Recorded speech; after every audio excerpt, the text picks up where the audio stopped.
stunts and concepts in this video were performed by professionals in a controlled educational setting.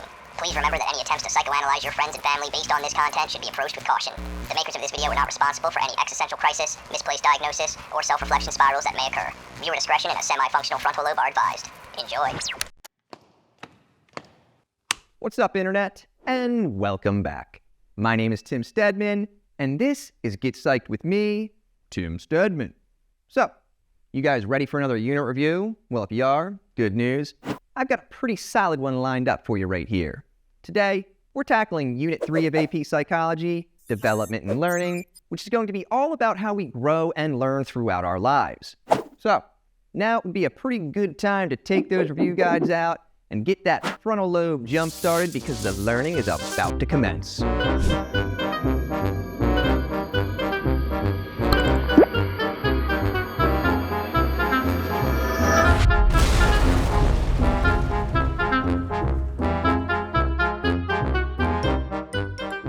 So we're going to start our review with developmental psychology, which is going to look at the many changes we experience as we grow physically, mentally, and even socially. So from the early days of being curious babies through all the twists and turns of growing up, and even into the stages of old age, developmental psychology helps us understand the full journey of human growth. So first up, we've got some key themes in developmental psychology that we need to know about. These themes give us insights into the stages and aspects of human development. First up, we have nature versus nurture. You might remember this one from our biological basis unit. It looks at how our genetics and the environment work together to shape who we are. So are we born with certain traits, or do we develop them as a result of our environment as we grow older? Next up, we have stability versus change. This theme explores which parts of our personality stay the same over time, and which ones, well, change. When discussing things like our personality and temperament, are we the same person at age 5 and age 50, or do those behaviors change over time? Will an angry baby be an angry adult, or do they have the chance to loosen up as they get older? And our final major theme is continuity versus discontinuity. This theme looks at whether development is a smooth, gradual process, or if we grow in distinct stages. So do we develop in a steady, continuous path, or do we jump around from one stage to the next? Now, understanding these themes gives us a solid foundation for exploring the theories and research we're going to see in the developmental psychology unit. Next up, we're going to take a look at the two main research methods that developmental psychologists use. Longitudinal research follows the same group of people over a long period of time, lasting anywhere from a couple of months up to several years. For example, researchers might follow a group of kids from kindergarten through high school to see how their cognitive and social skills develop. This method gives a clear picture of individual development over time, but it can be time-consuming, expensive, and can suffer from participant dropout. Cross-sectional research, on the other hand, looks at different groups of people at various ages, all at one point in time. For example, researchers might compare the social skills of a group of 5-year-olds, 10-year-olds, and 15-year-olds all at once, and then compare the differences in behaviors. This method is quicker and less costly than longitudinal studies, and it allows data collection across multiple age groups at the same time. However, it only gives us a snapshot of different ages at a single moment, so it doesn't necessarily show individual change over time, which makes it hard to tell if differences are due to age or just other factors. Additionally, the findings may be influenced by something known as the cohort effect, which means that differences observed between age groups could reflect the unique experiences and cultural context of each generation, rather than true developmental differences. This makes it hard to tell if differences are due to age or other factors. These research methods have allowed us to understand a lot of the psychological concepts we will be talking about in this review. So how about we take a closer look at the specific areas of research within developmental psychology, starting with physical development. So physical development is obviously a crucial part of human growth, and psychologists track it because it gives us valuable insights into our health, well-being, and how we interact with the world. Physical development begins before we're born, starting with prenatal development, which lasts from conception up until birth. During this stage, a single fertilized egg cell divides over and over, gradually forming the complex structures of the human body. Several factors can influence prenatal development, and understanding these factors is key to ensuring healthy growth. First, we have teratogens, which are harmful substances like drugs, alcohol, and certain medications that can cause significant birth defects and developmental issues if the fetus is exposed to them during pregnancy. Maternal illness is another factor. Infections or chronic conditions in the mother can impact the developing fetus, leading to premature birth, low birth weight, and various developmental delays. Hormonal factors also play a critical role. Hormonal imbalances can lead to similar developmental issues as maternal illnesses. And finally, environmental factors like exposure to toxins such as lead or even things like poor nutrition can further impact prenatal development. Physical development rapidly continues after birth as babies grow, and a big part of this growth is the development of motor skills. Fine motor skills involve the coordination of small muscles like those in the hands and fingers. These skills are essential for everyday tasks like picking up small objects, writing and coloring, and buttoning up clothes. As children develop these skills, they gain more independence in performing daily activities. Gross motor skills involve larger muscle groups and movements like crawling, walking, and jumping. These skills are crucial for mobility and play, a major role in helping children explore their environment and engaging in physical activities. Developing both fine and gross motor skills is key for independence, confidence, and learning to interact with the world. In our early stages of life, we rely on infant reflexes for survival, specifically the rooting and sucking reflexes. So, the rooting reflex happens when you stroke a baby's cheek, they turn their head toward the touch and open their mouth. And then the sucking reflex involves the baby sucking on anything that touches the roof of their mouth. Both of these reflexes are vital for feeding, allowing babies to stay well-nourished and healthy. As babies grow, their abilities rapidly start to expand.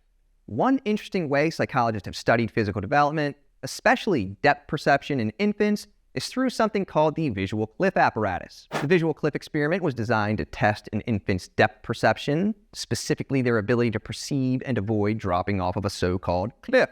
The apparatus is a glass-covered platform with a checkered pattern, creating the illusion of a cliff. One side has a shallow drop, while the other side appears much deeper, even though both sides are covered with glass and perfectly safe. In the experiment, infants are placed on the shallow side of the visual cliff, while caregivers encourage them to crawl across the glass towards them. Researchers observe if the babies are willing to crawl over the so-called cliff, or if they hesitate and show signs of fear. The results showed that most babies around 6 to 12 months old could perceive depth and were hesitant to crawl over the cliff, indicating that depth perception is part of early physical development. Now, an interesting fact about depth perception is that it has a critical period of development, which means there's a specific time frame early in life when the visual system needs certain experiences to develop properly. If this critical period is missed, it can be challenging or even impossible to fully develop depth perception later on in life. And interestingly enough, the idea of a critical period isn't just limited to things like depth perception either. It also applies to other important skills, such as language acquisition. Language development has its own critical period, typically in early childhood. During this time, the brain is especially receptive to learning language. If we aren't exposed to language during this critical period, our ability to learn and use language effectively can be significantly impaired. Critical periods aren't unique to just humans either. Many non-human animals also experience critical periods for certain behaviors. A great example of this is the concept of imprinting.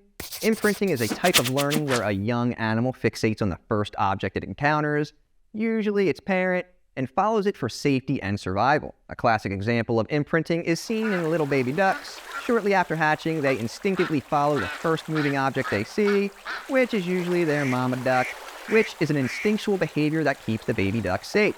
Moving on to adolescence, this stage of development is marked by significant physical and psychological changes, with one of the most notable physical milestones being puberty, which is going to be a series of biological changes that lead to reproductive maturity.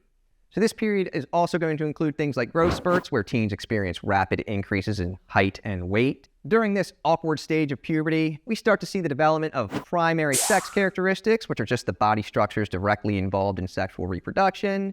And we also see the emergence of secondary sex characteristics, which aren't directly involved in reproduction. Another key milestone in adolescence is menarche for females, which is just the onset of menstruation, and spermarche for males, which is going to be the beginning of sperm production. These changes signal the body's readiness for reproduction and are important markers of physical development during adolescence. And as we move into adulthood, the stage that spans most of our lives, physical development generally starts to level off. However, adulthood is also characterized by a gradual decline in several physical areas as we get older and older. During adulthood, both men and women experience a gradual decline in reproductive ability. For women, this often occurs with menopause, which is the end of menstrual cycles and reproductive capacity. This typically starts happening in the late 40s to early 50s. Menopause comes with various physical and hormonal changes that makes me very appreciative that I don't have to experience it. As we get older and older, Adults may also notice a decline in mobility, flexibility, reaction time, and visual and auditory acuity. And while these changes can have an impact on daily functioning, they're all just a normal part of getting old. Now let's shift our focus to gender and sexual orientation, which can be seen as an important aspect of our identity and development. Understanding these concepts helps us appreciate the diversity of human experiences and behaviors. All right, so now to be honest, I'm not entirely sure what to talk about here for topic 3.3, and here's why. So, on the College Board's updated course and exam description, it states that there are no required essential knowledge statements for this learning objective. So, I'm not exactly sure what we're supposed to talk about here, but I can't just skip over it, mainly because it would make the chapters in this video look all out of whack. You know, if we don't cover topic 3.3, the chapters in this video would go from topic 3.2 straight to topic 3.4. To be honest, that would bother me enough to keep me up at night. So, we're going to talk about a few terms that I think are still very important and relevant for you to know. First, let's define gender. Gender refers to the roles, behaviors, activities, and attributes that society considers appropriate for males and females. It's a social and cultural concept that can vary widely across different cultures and time periods. In contrast, sex refers to the biological differences between males and females, things like chromosomes, hormonal profiles, and internal and external sex organs. A gender schema is a cognitive framework that helps individuals organize and understand information related to gender. It shapes how we see ourselves and others based on gender roles and expectations. And finally, gender role stereotypes are widely held beliefs about the characteristics and behaviors that are considered appropriate for men and women. These stereotypes can shape our attitudes and behaviors, often reinforcing traditional roles and limiting individual expression. All right, so next up, we're going to shift our focus over to cognitive development. And to do this, we need to talk about my buddy Jean Piaget. So Piaget was a pioneering psychologist known for his work on child development. He proposed a theory of cognitive development that examines how our thinking evolves over time. So if you remember back in Unit 2, we talked about schemas, assimilation, and accommodation, all concepts that Piaget introduced. Now remember, schemas are just the mental structures or frameworks that help us organize and interpret information. Now, according to Piaget, these are the mental blueprints we use to understand the world around us. Assimilation happens when we take in new information and incorporate this information into our existing schemas, while accommodation, on the other hand, is just when we adjust our existing schemas or create new ones in response to new information. For example, a child who has a schema for dog might assimilate that schema when they see a new dog breed. But when they see a cat for the first time and learn it's different from a dog, they will have to accommodate their schemas, possibly creating a new one for cats. So as we adjust and expand our schemas over time, our cognitive abilities start to improve. These improvements are reflected in Piaget's stages of cognitive development. So, Piaget developed these stages by conducting specific tests on children of various ages and used their responses to come up with his stage theory. The first stage is going to be the sensory motor stage, lasting from birth to about 2 years old. During this time, infants learn through their senses and actions, which makes sense when you look at the name of the stage. It references both sensory and motor skills. Sensory and motor. Pretty easy to remember. Now, a key milestone of this stage is the development of object permanence, which is just the understanding that objects continue to exist even when they can't be seen. Before developing object permanence, a baby might think a ball magically vanishes when it goes under a blanket. But with object permanence, a baby will understand that even though they can no longer see the ball, it's still there. This realization is a significant milestone in cognitive development, showing that the baby is beginning to understand the world in a much more complex way. Next is the pre-operational stage, which lasts from about 2 to 7 years old. In this stage, children start using mental symbols and engage in pretend play, but their thinking remains intuitive and not yet logical. While cognition has improved during this stage, kids in the pre-operational stage still have some errors in their thought process. One key issue in the stage is dealing with conservation problems. And this is just the understanding that quantity remains the same despite changes in shape or appearance.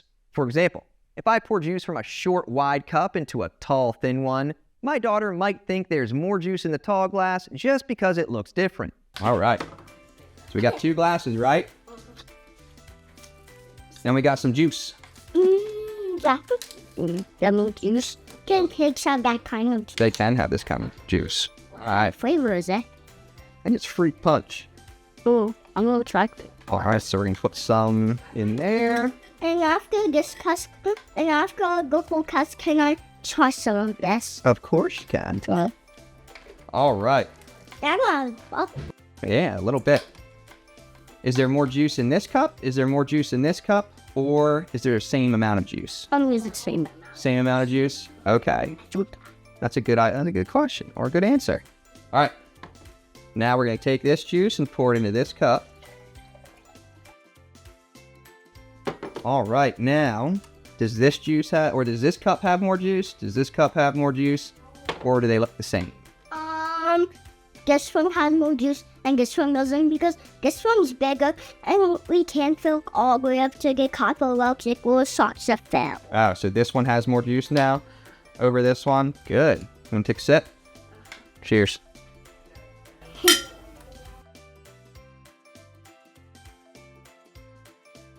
Gotta keep going. Gotta keep going.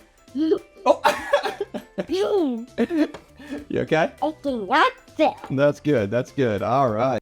All right. Well, apparently she thought that the smaller glass still had more juice in it, but the point still remains the same. Next, we have reversibility, which just refers to the ability to understand that objects can change and return to their original form. Before a child develops reversibility, they might think that after smushing a ball of Play-Doh, that it can't be brought back to its original size. Animism is another fun cognitive concept, and this is just when kids believe inanimate objects have feelings. I had an example of animism pop up when I was running those Piaget tests on my kid. Check out the interaction she has with her little stuffy. And a stuffy is just a stuffed animal, by the way. Cool. Ice cream. That does look like ice cream. What flavor? Me. Mint. It does look like mint chocolate chip. You're right. All right, I'm gonna put that right there for now. All right, ready for the next one? You can put pancake. That's a pancake. It is. All right. So yeah, her feeding her stuffed animal some pancakes, which was somehow ice cream only seconds earlier, would be an example of a child demonstrating animism. Also, I just uploaded the full Piaget test I ran on my daughter. If you're interested in seeing how a 4-year-old would respond to some of these Piaget questions, feel free to check it out. The link to the video can be found in the video description below. And with that out of the way, a quick word from our test subject. Subscribe to my dad's channel. Get Psyched by Kingsley Summing. That one. Man, I couldn't top that if I tried. So, anyways, our final principle of the pre-operational stage, we have egocentrism, which is just a child's inability to understand perspective other than their own, thinking that others see, feel, and think exactly as they do.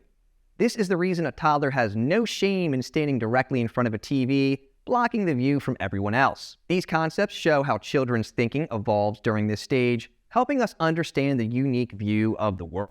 Next up, we have the concrete operational stage, which is going to last from around ages 7 to 11. And we're going to see that kids in this stage are able to correct the cognitive issues from the pre-operational stage. Here, children start to understand the world more logically, but still struggle a bit with abstract thinking. And finally, we reach the formal operational stage. This fourth and final stage starts in adolescence and continues into adulthood, where individuals start thinking abstractly and hypothetically. Now, while Piaget's theory has received much praise in the scientific community, it does come with its fair share of criticisms, with one notable critique being that Piaget may have underestimated children's abilities at various stages, specifically the sensory motor stage. Additionally, he focused primarily on individual development, paying less attention to social and cultural influences on cognitive growth. Which brings us to Lev Vygotsky, another influential psychologist who focused on cognitive development. So, while Piaget took a stage approach to cognitive development, Vygotsky took a continuity approach. Vygotsky emphasized the social and cultural context in which learning takes place. He believed that cognitive development is largely a result of social interactions where children learn through guided participation with more knowledgeable people, such as parents, teachers, and peers. One of Vygotsky's key ideas is the zone of proximal development, or ZPD for short. So the ZPD is the range of tasks that we can't quite do on our own, but we're able to accomplish with a little bit of help. So think of it as the sweet spot where learning occurs, just beyond what we can do alone, but within reach with some help. This assistance provided by the more knowledgeable person is what Vygotsky called scaffolding. Through scaffolding, children are gradually able to accomplish more complex tasks as they're guided by those who are more experienced in those tasks. Your calculus teacher showing you how to work with limits and solve derivatives is a great example of scaffolding. And just a little side note, don't come to me for calculus help. Solving derivatives falls way outside my ZPD. Don't even think Sir Isaac Newton could help me with that one, and that guy was knighted by the Queen of England. In essence, Vygotsky believed that a child's cognition develops gradually through the support of their environment and culture. All right, moving on.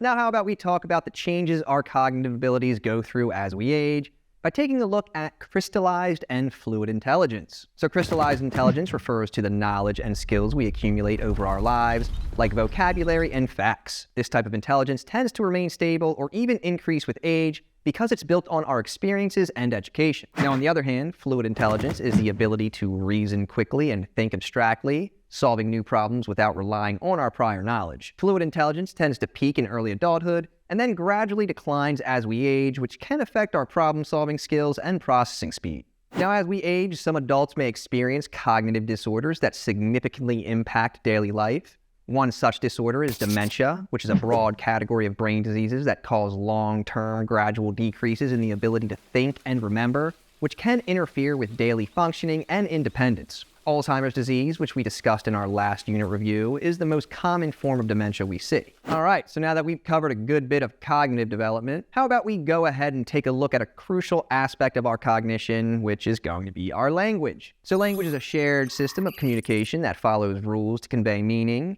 It can be expressed through sounds, written characters, or even gestures. Think about how we use words to represent objects, actions, or concepts. These words themselves don't have inherent meanings. We as a society just agree on what they represent. All languages are made up of phonemes, which are the smallest units of sound. Also morphemes, which are just the smallest units of meaning. Phonemes are combined to form morphemes. For example, the word incoming has 3 morphemes, a prefix, a root word, and a suffix.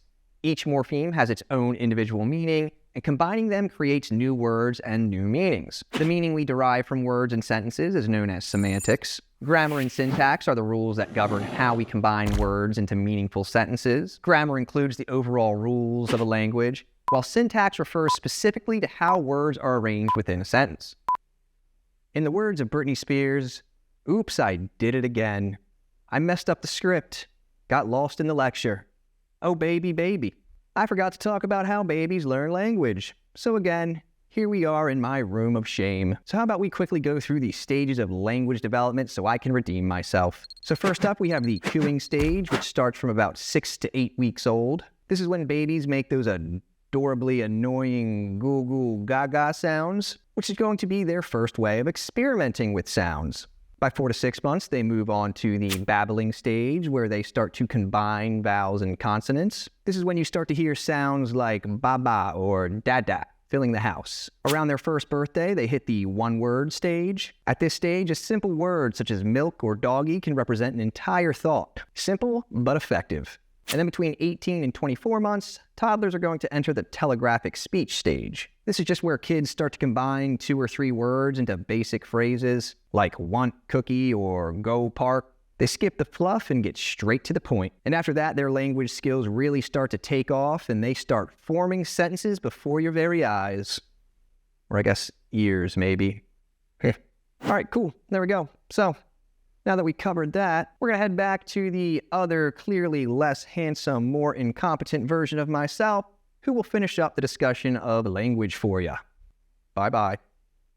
One interesting fact about language is that it's generative. This just means that we can create an infinite number of sentences and ideas from a finite set of words and rules, allowing us to communicate complex and novel thoughts, share experiences, and express emotions. Now, as language starts to develop in children, they may experience something called overgeneralization. This happens when they apply grammatical rules too broadly. For example, a child might say runned instead of ran, or foots instead of feet. They're applying regular grammar rules like adding ed for the past tense to irregular verbs. Now that we've explored key aspects of language development, let's shift our focus to another crucial area of human growth: social-emotional development. So understanding how our emotions and social interactions evolve from infancy through old age is key to seeing the full picture of human development. To kick off our discussion on social-emotional development, let's take a look at Yuri Bronfenbrenner's ecological systems theory. This theory gives us a framework for understanding how different environmental systems influence human development. And to help us break down Bronfenbrenner's theory, how about we welcome back our good buddy Doug. What's up, Doug? You ready to talk about some Bronfenbrenner? All right, let's do it. So, Bronfenbrenner's theory consists of 5 environmental systems. First, we have the microsystem, which just includes the immediate environment Doug interacts with daily. These are things like his family, school, and friends. So this is where Doug's direct interactions happen, shaping his behavior and development. Next up is the mesosystem. This level is all about how the different parts of Doug's microsystem connect. For example, if Doug's parents regularly talk with his teachers, that connection can have a huge impact on his success in school and behavior. Moving out further, we have the exosystem. This layer includes broader social systems that Doug doesn't interact with daily, but still influences him. Think about Doug's mom's workplace. If she has a stressful day at work, it might affect her mood at home, which could then impact Doug. Then there's the macrosystem, which includes the broader cultural and societal context. This system covers things like cultural values, laws, and customs.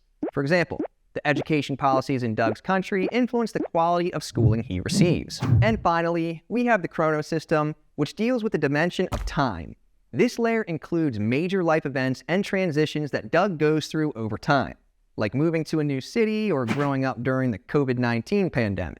Bronfenbrenner's ecological systems theory is crucial because it shows us that Doug's development is shaped not just by his immediate surroundings, but by a complex web of interconnected environments. Understanding these layers helps us see the full picture of how various factors shape our lives. So now that we've covered Bronfenbrenner's theory and how different layers of environment impacts development, how about we focus on a specific aspect within the microsystem, our parents.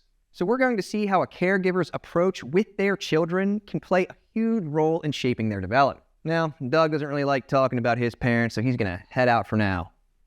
Appreciate it, Doug. See you next time, bud. Anyways, research has identified a few different parenting styles, each with its own approach to discipline, communication, and nurturing. These styles can have a big impact on a child's emotional and social development. So how about we go ahead and break them down a bit? First up is the authoritarian style. Think of authoritarian parents as the drill sergeants of the parenting world. They have high expectations and enforce strict rules, expecting obedience without question. While this can lead to well-behaved kids, it often results in children who may struggle with self-esteem and worry about making mistakes. Next, we have the authoritative style, which is often seen as the gold standard of parenting. Authoritative parents also have high expectations, but they balance these with warmth and support. They set clear rules, but they're willing to listen and explain the reasoning behind them. This approach tends to result in kids who are self-confident, socially skilled, and good at regulating their emotions. Then, there's the permissive style, which comes in 2 forms, indulgent and indifferent. Indulgent parents are the cool parents. They're highly responsive, but not very demanding. They rarely set rules and just sort of let their kids do just about anything. And while this can foster creativity, it often leads to issues with authority and self-discipline. On the other hand, indifferent parents are neither demanding nor responsive. They provide minimal attention and support, often because they're dealing with their own stresses or preoccupations. This lack of involvement can lead kids to feel neglected and can affect their self-esteem and social skills. Speaking of how our parents influence us, their style of parenting can also shape the development of our attachment styles. So attachment is all about the emotional bonds we form with our caregivers, which can influence how we relate to others throughout our lives. Temperament refers to those innate traits that shape how we respond to the world, including our emotions and activity levels. Our temperament plays a big role in how our attachment styles develop. One attachment style is secure attachment, where children feel safe and confident that their caregivers will meet their needs, such as feeding and comforting them. Kids with secure attachments are usually more resilient, trusting, and better able to form healthy relationships. Then we have insecure attachment, which comes in 3 forms: avoidant, anxious, and disorganized. Avoidant attachment is when children avoid close bonds and emotional connections. They might seem indifferent to their caregivers and prefer to be on their own. This usually happens when caregivers are consistently unavailable or unresponsive. Anxious attachment is characterized by clinginess and dependency. These children often worry about their caregiver's availability and can become very distressed when separated. This style often develops when caregivers are inconsistent in their responses. Disorganized attachment is the most complex and involves a mix of behaviors. Children with disorganized attachment may act confused or even apprehensive around their caregivers.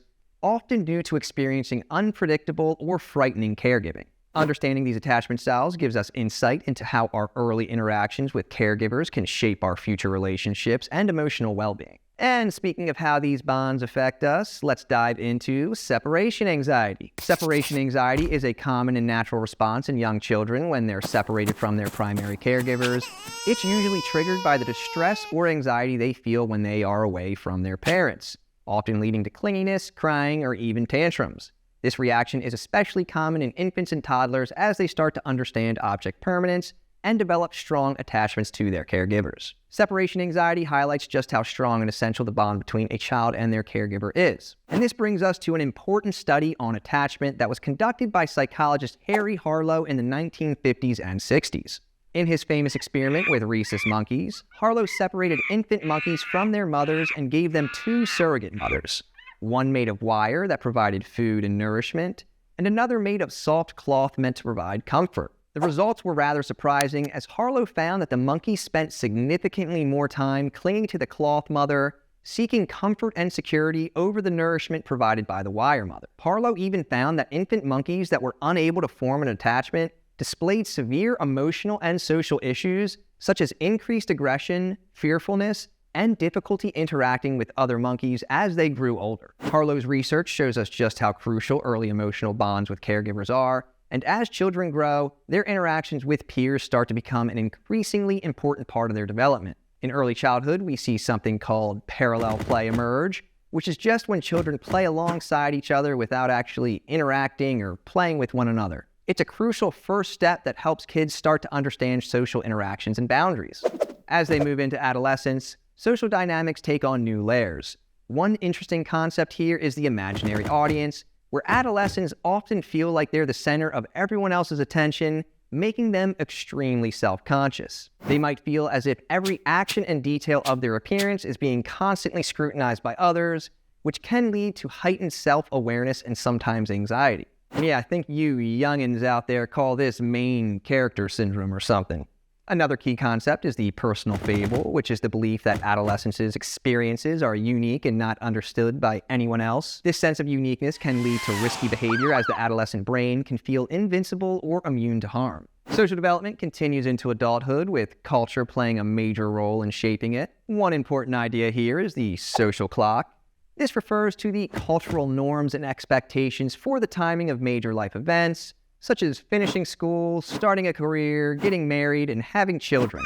These expectations vary widely across cultures and even subcultures. As adults, forming families or family-like relationships become essential.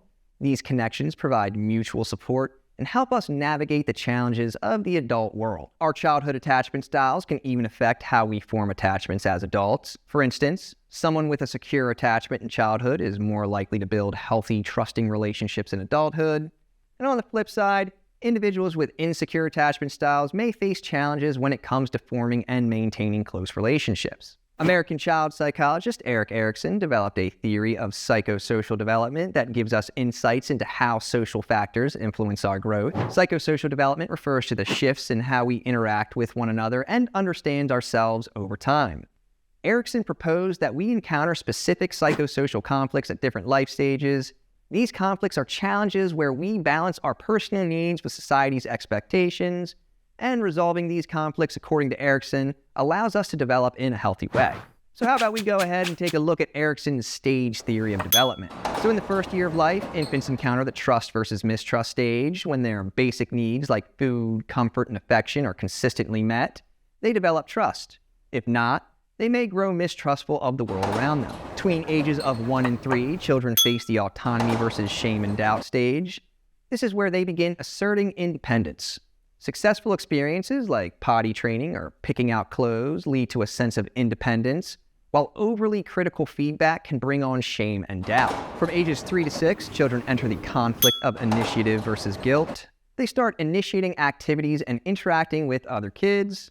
Encouragement of this behavior fosters initiative and leadership, while criticism may lead to the child feeling shame and guilt. Between ages of 6 and 12, the focus is industry versus inferiority. Mastering new skills in school brings a sense of competence, while repeated setbacks or negative feedback can create feelings of inferiority. For adolescents aged 12 to 18, the task is identity versus role confusion. At this stage, teens work on forming their personal identity and self-concept. Successfully doing so leads to a solid sense of identity, while confusion can leave them uncertain about their future. In young adulthood, ages 18 to 40, so covering a pretty wide range, the focus shifts to intimacy versus isolation. Forming close, loving relationships is the goal here. Success brings deep, lasting relationships, while failure may result in loneliness. From ages 40 to 65, adults encounter generativity versus stagnation. They seek to contribute to society and nurturing the next generation. Success brings purpose and productivity, while failure may cause feelings of stagnation. In late adulthood, ages 65 and beyond, individuals reach integrity versus despair. Reflecting on their lives, those who feel fulfilled experience integrity, while regrets and dissatisfaction can lead to despair. Erikson stages provide a framework for understanding how social interactions and personal conflicts shape us at every stage of life. It emphasizes how resolving these conflicts can lead to balanced, healthy development over our lifetime. Now that we've explored Erikson's stages of psychosocial development, let's shift our focus to another factor that can influence development in childhood, which is going to be something called aversive childhood experiences, or ACEs.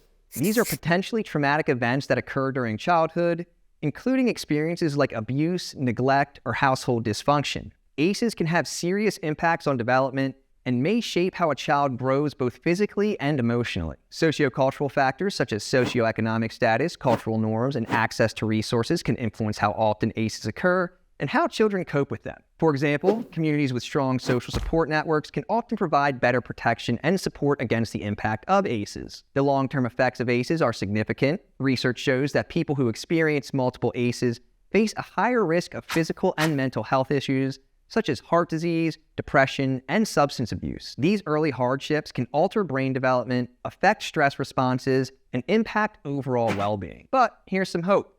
Resilience and recovery are very much possible. Many individuals who go through ACEs can still go on to lead healthy, fulfilling lives. Protective factors like strong relationships with supportive adults, access to mental health services, and positive community environments can help buffer against the negative impacts of ACEs. And as we continue through life, especially in adolescence, we also work on forming our identity. To understand this process, let's take a look at James Marcia's identity statuses. So James Marcia built on Erikson's work by identifying 4 identity statuses that adolescents and young adults go through as they explore and commit to different life paths. First up is identity achievement. This is reached when we've explored our options and made a firm commitment to our goals and values. It gives us a strong sense of self and direction. Someone who goes to college and decides to study medicine because that aligns with their values to help others would be going through identity achievement. Next up, there's identity diffusion. Individuals in this status haven't explored options or made any commitments. They often feel aimless, lacking a clear sense of identity. This is someone who just doesn't really know what they want to do with their life. Then we've got identity foreclosure. Here, people make commitments without exploring other possibilities, often influenced by others' expectations. While they have direction, their identity may not fully reflect their personal desires. This could be someone who becomes a lawyer because they wanted to prove to their ex-boyfriend that they are serious enough for his future as a lawyer, so they decide to enroll at Harvard Law School. And yes, I am talking about Elle Woods from Legally Blonde right here. Great movie, highly recommend. Legally Blonde 2, not too bad either. Got some pretty funny moments in it, but I definitely would not recommend the third installment, referred to as Legally Blondes. Ooh. And finally, we have identity moratorium. This status involves active exploration without any commitment, trying out different roles and ideas to see what fits best. This would be like trying out a wide variety of classes in college to see what might interest you. Personal identity development can also be influenced by factors like racial and ethnic identity, gender identity, sexual orientation, religious identity, occupational identity, and family roles. All right, so that just about does it for everything we need to know about for developmental psychology. So how about now we shift our focus to how we learn? In the early 1900s, Russian physiologist Ivan Pavlov's work on the digestive process of dogs accidentally led him to the discovery of classical conditioning, a principle that would become foundational in learning theory. Soon after this discovery, psychologist John B. Watson built on Pavlov's findings, famously conducting the Little Albert experiment to demonstrate that emotional responses could also be conditioned. So classical conditioning is just a simple learning process where a stimulus that naturally triggers a response, known as the unconditioned stimulus or UCS, is paired with a neutral stimulus. The natural response to the unconditioned stimulus is called the unconditioned response or UCR, and over time this neutral stimulus becomes associated with the unconditioned stimulus, leading to a similar response on its own. This neutral stimulus now becomes the conditioned stimulus or CS, and the response to it is the conditioned response or CR. During the acquisition phase, the neutral stimulus is repeatedly paired with the unconditioned stimulus until it can trigger the response independently. At this point, we call it a conditioned response. To test this process on little Albert, Watson gave him a rat to play with, which Albert seemed to enjoy. But while Albert was playing and laughing with the rat, Watson suddenly smashed a metal pole with a hammer, scaring the absolute daylights out of little Albert and obviously causing him to cry. And lucky you, we are going to attempt this same experiment on my 2-year-old. Can't let my 4-year-old have all the screen time. So, let's check it out. Hammer, hammer, hammer, where's my hammer? Ooh, that's not a hammer.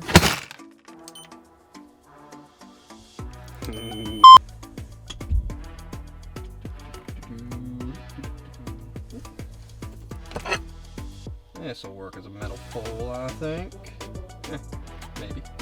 Now we need a rat. Rat, rat, rat. This guy will do. Now I just need a hammer or hammer-like object. Can't seem to find one, so I think we're just gonna go with the wrench. Alright, this guy should do. Deliver some brute force. Look at the camera right there. All right, so you can't actually think I would have done that, right? At least not in front of the camera. Anyways, after smashing a pole with a hammer around little Albert several times, Albert started to cry from the sight of the rat alone. Watson didn't even have to bash the pole anymore. The rat alone brought tears to poor little Albert's face. In Watson's experiment, the loud noise served as the unconditioned stimulus, and Albert's crying was the unconditioned response. By pairing the unconditioned stimulus of the loud noise with previously neutral stimulus of the rat, little Albert created an association between these two stimuli. Eventually, the sight of the rat alone became enough to make Albert cry. This reaction is now the conditioned response to the rat, which has become the conditioned stimulus. Now here's an easy way to remember this process. Conditioned essentially means learned. So an unconditioned response happens naturally before learning, while a conditioned response is learned through association. In classical conditioning, the unconditioned stimulus is the natural instinctive trigger. The neutral stimulus becomes the conditioned stimulus through association, leading to a conditioned response. Now, once learning has occurred through classical conditioning, a process called extinction will start to happen if the conditioned stimulus is presented repeatedly without the unconditioned stimulus. So, if Watson kept showing Albert the rat without the loud noise, Albert would eventually stop crying at the sight of the rat alone. But if the conditioned stimulus is shown again after a break, something called spontaneous recovery can happen. If Watson showed Albert the rat again after some time, Albert might start showing some discomfort all over again. We also have two other key concepts, stimulus discrimination and generalization. Generalization occurs when an organism responds to stimuli similar to the original conditioned stimulus. For example, Albert started reacting with fear not only to the white rat, but to anything that resembled it, like a bunny, a white coat, or even this creepy Santa Claus mask. Discrimination, on the other hand, is when an organism learns to respond only to a specific stimulus and not to anything similar. Another important principle of classical conditioning is higher order conditioning, or often called second order conditioning. This happens when a new neutral stimulus is paired with an already established conditioned stimulus, and eventually the new stimulus alone can trigger the conditioned response. In Watson's experiment, once little Albert associated the loud noise with the rat, Watson could potentially introduce a new neutral stimulus, such as light. So if Watson flashed a light just before showing a conditioned Albert the rat, Albert could start associating the light with the rat, which is associated with the loud noise, and over time, Albert would begin to cry just at the sight of the light, even without the rat or the noise. This process shows how complex our learned associations can become as new stimuli build upon previously established ones, creating layers of conditioning. Another interesting aspect of classical conditioning is how we can actually change emotional responses through a process called counter-conditioning. Counterconditioning involves replacing an unwanted response with a new, more positive reaction by pairing the feared or disliked stimulus with something more enjoyable. Let's talk about a phobia of dogs, for example. If someone feels anxious around dogs, they might experience fear just from seeing one. Through counterconditioning, though, they could gradually be exposed to dogs while doing activities they enjoy. This can help replace the fear with positive feelings over time. This technique is actually widely used in therapy to help people work through fears and anxieties, building more positive associations to replace the negative ones. All right, so now we're going to take a look at the biological side of classical conditioning, with one interesting example being taste aversion. So taste aversion is a unique type of conditioning where an organism learns to avoid a food that has made them sick after just one exposure. This type of one-trial conditioning shows us the power of biological preparedness. Organisms are naturally inclined to form certain associations that increase their chances of survival. For example, if you eat a certain food and then end up feeling sick, you'll likely develop a strong aversion to that food, even if it's just a mere coincidence. This kind of quick learning highlights how our biology influences how we form these types of conditioned responses. And to wrap up our discussion on classical conditioning, let's talk about habituation, which is just when an organism gradually stops responding to a repeated stimulus. This process can affect conditioning by making a stimulus less effective if it's repeated without consequences, as the organism learns to tune it out.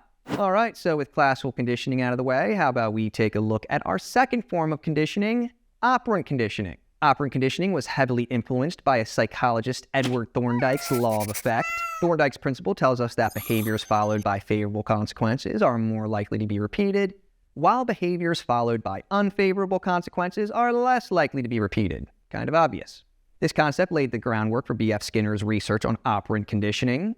Skinner's theory of operant conditioning explored how environmental consequences of rewards and punishments shape our behaviors. Reinforcement is crucial when we want to see a behavior repeated. Now, reinforcement can be positive or negative, and even though negative sounds bad, remember that reinforcement is always a good thing. I repeat, reinforcement is always a good thing. Positive reinforcement involves adding a pleasant stimulus to increase the likelihood of a behavior being repeated. For example, you might agree to do the dishes because your parents will pay you $20. And on the other hand, we have negative reinforcement, which is going to involve removing an unpleasant stimulus to encourage a good behavior. Let's say you and your classmates did exceptionally well on the last psychology test, and as a result, your teacher tells you not to worry about the next homework assignment, hoping this encourages you and your fellow classmates to do well on the next test. Now let's shift gears and talk about punishment. Punishment is used to stop a behavior from continuing and can also be positive or negative. Positive punishment involves adding an unpleasant stimulus in order to decrease a behavior. For example, let me share a little story. When my corgi was just a puppy, he once dropped a huge dookie in the middle of my bed. Yeah, I yelled at him for that. Textbook example of positive punishment, right? He did something I didn't approve of, and as a result, he was told he was a bad doggo and given a look of disappointment. I'm pretty sure there was also positive punishment directed my way for not keeping my door shut, though. Definitely learned to shut my door after that one. Now let's move on to negative punishment. This involves taking away something that you like in order to decrease a behavior that you're doing. For instance, if you have poor grades in school, your parents might take away something you enjoy, like your cell phone. In fact, I wish more of your parents would do just this. It would make my life a whole lot easier. Anyways, the idea here is to stop you from engaging in that behavior again in the future. Now, while psychologists generally agree that reinforcement is much more effective than punishment in teaching proper behavior, there are times when punishment can be necessary and effective. This is especially true when it's used immediately and consistently, particularly to prevent dangerous behaviors. Just like in classical conditioning, we also see generalization and discrimination in operant conditioning, but with some minor differences. In operant conditioning, generalization occurs when we respond to similar stimuli in the same way we responded to the original stimulus that was reinforced or punished. On the other hand, discrimination is when we learn to differentiate between the original stimulus and similar stimuli, responding only to the specific stimulus that was reinforced or punished. All right, now that we've covered the basics of reinforcement and punishment, how about we briefly talk about the different types of reinforcers used in operant conditioning? Primary reinforcers are naturally reinforcing because they satisfy basic biological needs. Things like food, water, and shelter are considered primary reinforcers. For example, when I give my corgi a treat for sitting down, I'm using a primary reinforcer because that treat fulfills his biological need for food. Then we have secondary reinforcers, also known as conditioned reinforcers. These aren't as inherently valuable, but they become reinforcing through their associations with the primary reinforcers. A common example here is going to be money, which can be exchanged for primary reinforcers such as food or shelter. So these reinforcers can be effectively used to shape our behaviors. Shaping involves reinforcing successive approximations of a desired behavior, which just means that we reward small steps that gradually lead to the final behavior that we want to see. If you're teaching a dog to roll over, you might start by rewarding it for lying down, then you'd reward it again for turning onto its side, and finally for completing the full roll. Each small step is going to be reinforced until the entire behavior is achieved. While shaping is highly effective, there are some natural behaviors that can interfere with this conditioning process, which brings us to the concept of instinctive drift.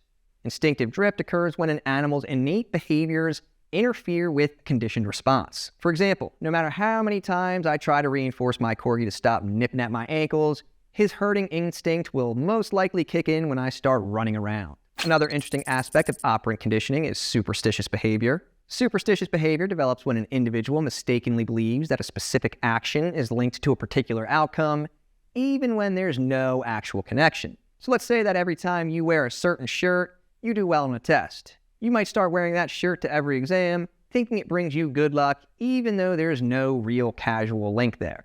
Kind of like the whole correlation doesn't equal causation type thing we talked about in our science practices. Next, we have learned helplessness. Learned helplessness occurs when an individual learns to feel helpless and passive when dealing with an unpleasant situation, believing they have no control over the outcome.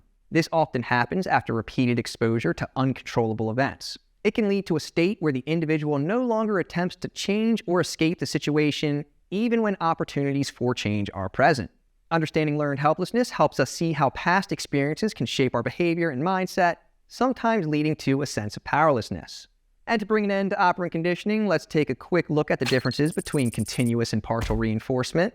Continuous reinforcement is when a behavior is reinforced every time it occurs. This method is great for learning new behaviors quickly, but is much more prone to extinction. To address this, we use partial reinforcement, where a behavior is only reinforced some of the time. Within partial reinforcement, we have different reinforcement schedules. A fixed ratio schedule involves reinforcing a behavior after a set number of responses. For example, you might get extra credit every 5 times you participate in class. In contrast, a variable ratio schedule provides reinforcement after an unpredictable number of responses. Think of how slot machines operate in a casino, and you've got variable ratio schedules. Next, we have a fixed interval schedule, which reinforces the first response after a fixed amount of time has gone by. This schedule is often referred to as the procrastinator schedule because it encourages bursts of activity right before each deadline with little effort in between. Imagine knowing you have a psych quiz every Friday. Chances are most of you won't start reviewing till Thursday or, 5 minutes before class on Friday. Finally, we have variable interval schedules, which involve reinforcing the first response after varying time intervals. This would be like having a random pop quiz in class. Since you don't know when the quizzes will be, you are more inclined to keep up with what you need to know in order to do well on the pop quizzes.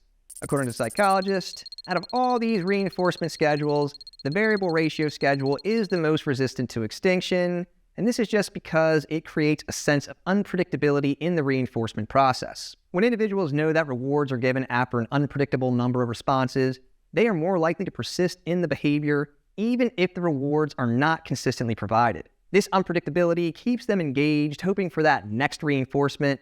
One of the reasons that people might get a little too involved with gambling. All right, now let's move on to our final topic, the social, cognitive, and neurological factors involved in our learning. We're going to get started by talking about the social cognitive theory, which was developed by psychologist Albert Bandura.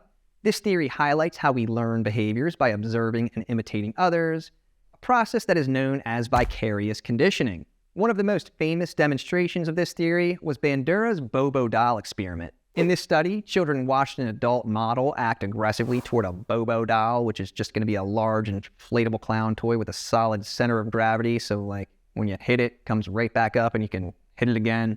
Bandura's hypothesis was rather straightforward. Children who observed aggressive behavior would more than likely imitate it. The independent variable in this experiment was the behavior of the adult model and whether the child saw them act aggressively towards the Bobo doll or whether they saw them do some form of non-aggressive task like artwork or some other form of play. Meanwhile, the dependent variable was the child's behavior afterwards. The results were quite revealing. Children who observed the aggressive model were significantly more likely to act aggressively towards the Bobo doll themselves. This experiment highlights the concept of modeling, where individuals learn by imitating the actions of others. It also underscores the role of mirror neurons, which are just going to be brain cells that fire not only when we perform an action, but also when we observe someone else performing the same action. These neurons are crucial for imitation and empathy. They support the idea that we can learn new behaviors simply by watching others. Furthermore, this experiment laid the groundwork for Bandura's social cognitive theory. According to Bandura, several cognitive tasks are essential for us to learn through observation. First, we need to pay attention to what the model is saying or doing. Then we must also store or remember the information. We have to be able to imitate the behavior in the first place. And finally, we need to have the motivation to want to do the behavior. All right, cool. Now let's move on to another form of cognitive learning, which is going to be insight learning. Theorized by Wolfgang Kohler during his experiments with chimpanzees, insight learning is a type of cognitive learning where we suddenly understand or realize how to solve a problem. It's pretty much like having that aha or light bulb moment. This type of learning demonstrates that we can solve problems through various mental processes rather than just relying on trial and error. Another important concept is latent learning. Latent learning occurs without any obvious reinforcement or immediate demonstrations of the behavior. Psychologist Edward Tolman demonstrated this concept with an experiment involving rats. He placed the rats in a maze without any reinforcement, allowing them to explore it for several days. Later, when he introduced a food reward, the rats were able to navigate the maze quickly and efficiently. This showed that the rats had formed cognitive maps of the maze during their initial exploration, even without a direct reward. Tolman's experiment concluded that rats could form mental representations of their environment, demonstrating latent learning. All right, and that wraps up our Unit 3 review on development and learning. As always, if you have any questions, feel free to drop a comment and I'll do my best to help you out. Also, if you're following along with the Get Psyched review guide, which you should be doing anyways, be sure to test your knowledge of Unit 3 by giving the practice multiple choice questions and FRQ question a go. And with that out of the way, I will see you all next time. Peace.